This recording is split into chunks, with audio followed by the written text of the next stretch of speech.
मेरी स्वरचित छोटी सी लघु कथा शीर्षक है जोकर। सर्कस का वो दौर था जिसमें लोग प्रतीक्षा करते थे सर्कस देखने के लिए। एक बड़े शहर में एक सर्कस चलता था।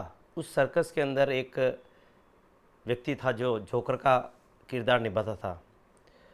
उसका प्रस्तुति इतनी शानदार रहती थी कि लोग उसको देखने के लिए उसकी बात सुनने के लिए विशेष रूप से सर्कस में आते थे।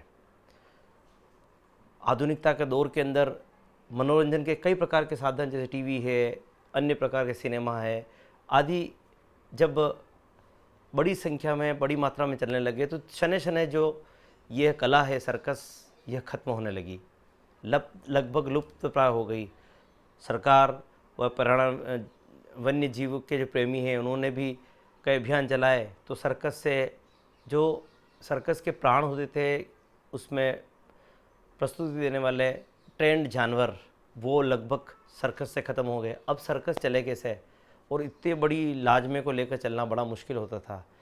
धीरे धीरे यह कम होते गए, परंतु ये सर्कस क्योंकि शहर का एक बड़ा सर्कस था और उसके मालिक ने कहा कि मेरे साथ कुछ लोग बरसों से जुड़े हुए हैं, क्यों ना हम इसको कुछ नया क्लेवर देकर हम कुछ नया क्लेवर लगाकर इसमें कुछ ऐसा रचना करें कि लोग हम जुड़े रहें। तो उन्होंने उस सर्कस को बंद करके एक कॉमेडी एक शो के रूप में एक प्रस्तुति अलग अलग शहरों में देना प्रारंभ किया। उस प्रस्तुति की जो मेन जान थी वह यस जोकर था।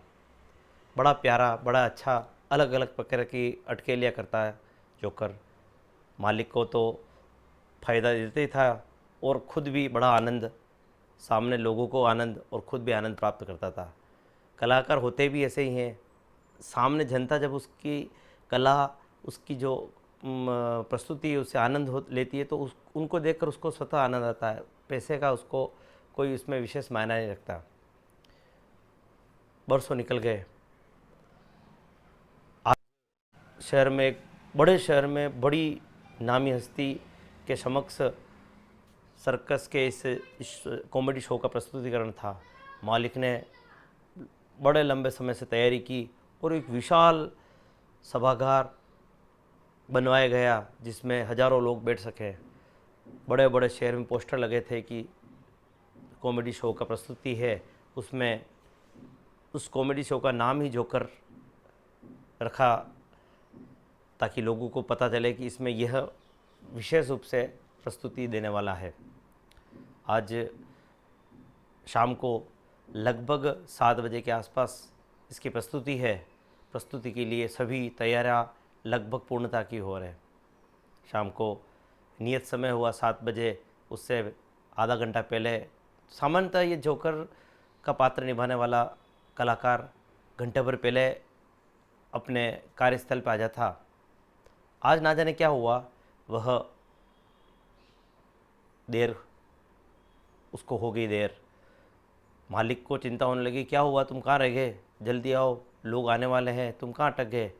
उसने बोला कि बस मालिक मैं आ रहा हूँ, रास्ते में चल रहा हूँ। क्या हुआ, कोई रास्ते में गाड़ी ख़राब हो गई क्या है? क्या नहीं नहीं बस मैं आ रहा हूँ, आप तैयारी करो। जब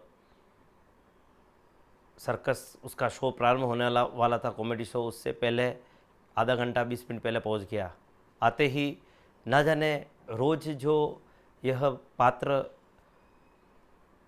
पहले आकर आराम से गप्पे लगाता था, आज वो आकर थोड़ी देर बैठा, पानी पिया और जो उसके साथ में सह कलाकार है उनसे गले लग रहा था। सबने बोला क्या बात है भाई, आज क्या हो गया, तू गले क्यों लग रहा है? कि बस इच्छा है, आओ गले लग जाओ। जो मिल रहा है उनको गले, जैसे कहते हैं ना जादू की जप्पी, वैसे जप्पी दे रहा था। और ना जाने उसके मन के भाव जो उसके साथी कलाकार है वह समझ नहीं पा रहे थे। बड़ा प्रस्तुति 7 बजे होने वाली थी, उससे पहले अपने मालिक के पास गया जिसने जो उसके लगभग हम उम्र और हो सकता है साल 6 महीने बड़े हो, परंतु बरसों से जिनके साथ रहा उनके पास गया कि मालिक प्रस्तुति देने जा रहा हूँ। उनके चरण स्पर्श किए। आज क्या बात है, तू सबके गले लग रहा है और मेरे चरण स्पर्श कर रहा है, क्या हुआ? कि बस मालिक इच्छा हो गई। अच्छा जाओ, अच्छा प्रस्तुति देना। अंदर गया, सामने हजारों लोग को देखकर उसने अभिवादन किया। उसको देखते ही जनता के मन में एक तरंग उत्पन्न हो गई। जैसे कवि सम्मेलन होते हैं, मुख्य जो कवि होता है उसका सभी प्रतीक्षा करते हैं, और जैसे ही वह कवि मुख्य कवि पास में आता है और जनता देखते ही एकदम उत्साहित हो जाती है। बस यही बात इसमें भी रही। इसके आते ही जनता के बीच में उसने मंच पे आकर सबको अभिवादन किया, नमस्कार किया, और उसकी जो सहज, उसकी जो रोज़ प्रस्तुति से पहले अभिवादन करने का तरीका, जनता को अपने में इन्वॉल्व करने का तरीके से उसने प्रस्तुति देना प्रारंभ किया। प्रस्तुति देते देते 1 घंटा निकल गया। कभी जनता पे चुटकी लेता, कभी नेता पे चुटकी लेता, कभी स्वयं को उसमें शामिल करके लोगों को हंसाता। लोग हंस हंस कर लोटपोट, कई के तो यूँ कहने लगे कि पेट में एक पेट पकड़ पकड़ कर हंस रहे थे। कुछ कह रहे थे कि अब बस करो भाई, अब तो गला सूख रहा है हंस हंस कर।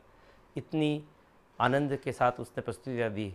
प्रस्तुतियाँ ख़त्म हुआ, पर्दा स्वाभाविक, एक मंच का पर्दा जब ख़त्म हुआ, धीरे धीरे पास में आने लगा। उसने अपना हाथ जोड़ा, हाथ जोड़कर झुककर जनता को अभिवादन नमस्कार किया, और एक उनको जो टाटा करते हैं इस तरह की रचना की। पर्दा जैसे गिरा, पर्दा गिरते ही वह गिर गया वहाँ। आश्चर्य, क्या हो गया? सभी पानी लेकर आए, तुरंत दौड़कर किसी, कोई पंखा चलाने लगा, कोई पंखा झड़ने लगा, और पास में आकर मालिक भी आए। क्या हुआ? उसको हिलाया, देखा तो जोकर निष्प्राण पड़ा हुआ था। अरे ये क्या हो गया? उसको हिला हिला कर थके डॉक्टर को बुलाया, पता चला कि उसके प्राण जा चुके थे। अरे ऐसा क्या हो गया? तभी मालिक के पास फ़ोन आया। फ़ोन की तरफ सामने से सूचना मिली कि जोकर जो पात्र निभाता था, उसकी पत्नी आज दिन में ही हार्ट अटैक आने से स्वर्गवासी हो गई है। पर जोकर ने अपने जो परिजन हैं उनको बोला कि इस बात को 3 घंटे 4 घंटे रोक कर रखा। मेरे मालिक का लाखों का नुकसान हो जाएगा अगर मैं नहीं जाऊंगा, तो आज मेरे को जाना बहुत ज़रूरी है। तुम मेरे को 2 घंटे 3 घंटे इस बात को छुपा कर रखना, मैं पुनः वापस आता हूँ। यह वह कहकर गया। इस बात को सुनते ही मालिक की आंखों में आंसू की एक धारा फूट पड़ी, फूट फूट कर रोने लगे। सभी ने पूछा क्या हुआ? उन्होंने बताया कि आज मेरा मित्र जो वर्षों से मेरे साथ रह रहा था, मेरी आर्थिक नुकसान ना हो, मेरा जीवन बर्बाद न हो, आज अपनी अर्धांगिनी को घर पे मृत अवस्था में छोड़कर आया है। मेरा साथ देकर इस अमर प्रेम को उसने अपने आप को उसमें समाहित करके स्वयं भी प्राण पखेरु उड़ाकर चला गया है। मानो 4 घंटे की अपनी पत्नी से एक अनुमति लेकर आया कि तू रुक, मैं 4 घंटे बाद आता हूँ, अपन साथ चलते हैं। ज़िंदगी भर जिसके साथ रहा उसको एक तरह से आश्वासन देकर आया है। पर कितना अच्छा कलाकार था, इतना असीम दुख कि 4 घंटे के अंदर पत्नी के साथ इस दुनिया से निकल पड़ा। वह व्यक्ति 1 घंटा जनता को हंसा हंसा कर लोटपोट कर गया। एक सेकंड भी किसी को नहीं लगा कि इसके साथ इतनी बड़ी विपत्ति आई हुई है। इसीलिए कहते हैं ना, जो सच्चा कलाकार है वो कला को पूजता है और अपने काम को प्राथमिकता पूजा के साथ देखकर अपने उस काम को निपटा कर ही जाता है और जनता के बीच में अमर हो जाता है। यही इस छोटी सी कहानी के अंदर एक संदेश है। इस मार्मिक कहानी को आपने पसंद किया होगा। आशा है कि इसे अपने मित्रों को शेयर करें, सब्सक्राइब करें चैनल को और अधिक से अधिक संख्या में इस कहानी को प्रसारित करें, मेरे को प्रोत्साहित करें।